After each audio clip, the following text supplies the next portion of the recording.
Yo, what's going on, everybody? It is straight out of Boston, aka the King of Boston. Today we're back for episode 41 of the Boston Celtics MyGM here on NBA 2K14. And today we're here for the Eastern Conference Finals, Game 1 going up against the Chicago Bulls. Take a look at their roster and how some of their players did. And here's something I'd like to point out. Look at Cole Aldrich's rebound rate at a steady 16.8.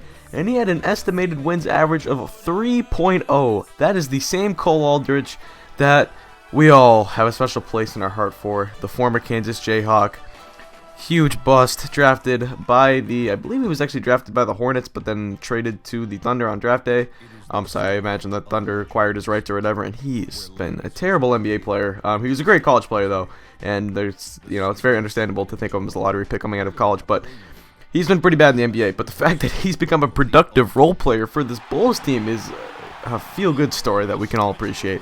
But nonetheless, episode 41 of the Celtics MyGM, and we're here for the Eastern Conference Finals.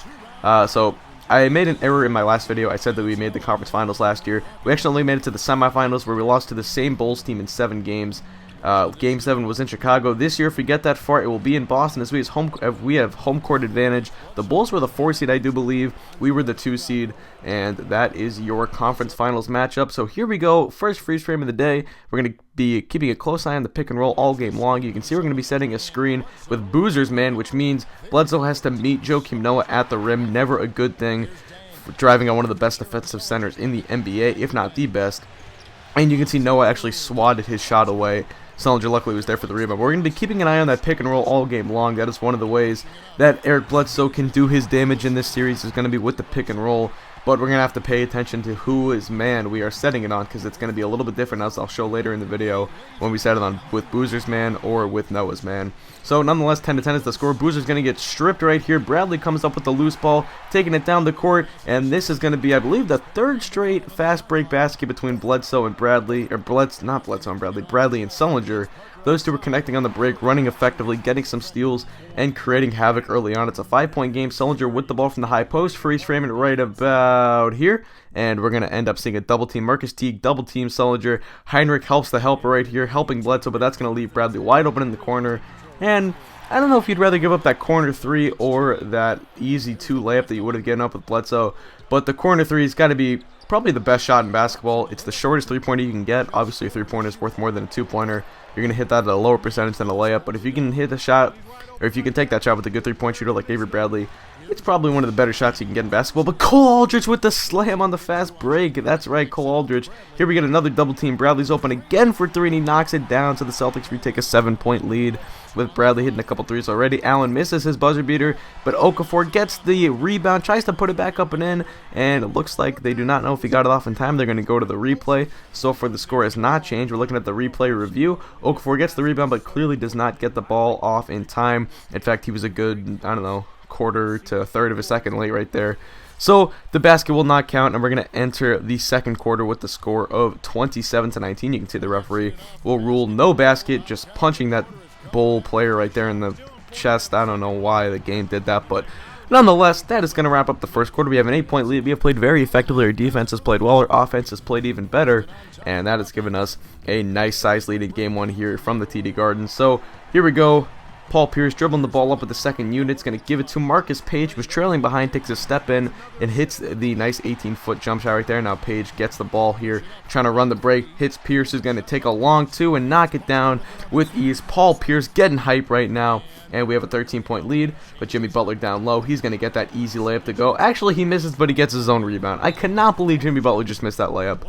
Now, 11-point game, Avery Bradley with the ball, doing this weird, I always run this wraparound play where the ball handler does a little, not a dribble handoff, but a quick little pass, and then kind of rubs off of the player with the ball. You see that with big men a lot in real life. From here, we run it with a guard kind of at the foul line extended. A lot of time, Bledsoe on that play will cut to the basket. This time, he actually faded to the 3-point line because Bledsoe's defender went under the kind of rub screen, so Bledsoe hit the wide open 3. But it is an 8-point game right here. Ashik misses the jump shot, but I don't know what Cole just was doing right there. He was kind of running the other way in the break already, so Sullinger's man had to leap to try and get the rebound. Asha comes up with the offensive board, finds a wide open Sullinger for the easy 2. Now an 8-point game. Heinrich to the hoop, knocking down the layup right there. I guess would just be making the layup.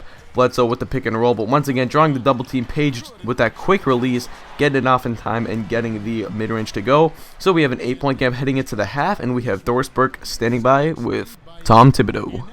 Kevin, I've got Coach Tom Thibodeau. And Coach, we've heard you talk a lot about floor balance. Is that a focus for the team in the second half? Yeah, we got to get back to just playing some defense, see if we can get some easy baskets, and then we get in the half-court offense. We got to get some ball movement, player movement. Tom, appreciate it. Kevin, over to you. Thanks. Back for the start of the second half right now, a 10-point lead for the Celtics. Pick and pop right here, Sullinger with the long 2 right there, knocks it down, and Hibbert's getting hyped as the Celtics have a 12-point lead. Now Hibbert, extra pass to Bradley in the corner, and he knocks down the 3, and we're up by 15. A big play by Hibbert, and you can see he is trying to get the crowd involved in this game.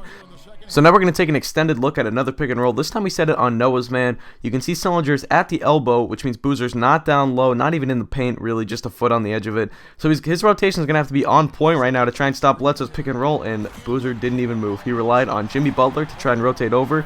Never a smart thing because 1, Jimmy Butler's covering one of our better 3-point shooters in Avery Bradley, and 2, Jimmy Butler's not going to stop Eric Bledsoe coming down the lane at full speed. Look at that 0.0-inch vertical.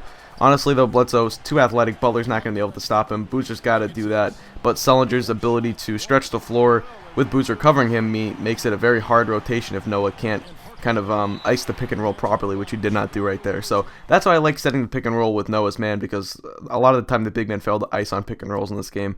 But nonetheless, check out Jabari Parker's chase down block. That was pretty cool in the half court. They tried to rush it up the court. I guess Parker was still in the backcourt for some reason. I don't know why, but Okafor with the ball, just going to work right now on Luol Deng. Takes the smaller defender to the hoop and finishes that one off the glass with a nice finger roll. Now a 13-point lead. Marcus Teague to Tony Snell. Great closeout by Pierce right there, but Snell just dead-eye 3-pointer right there, and that's going to cut the lead to 10, but Page with the ball looking for Ray Allen, coming off a screen for 3. Ray Allen hits it. We've seen him do that so many times before.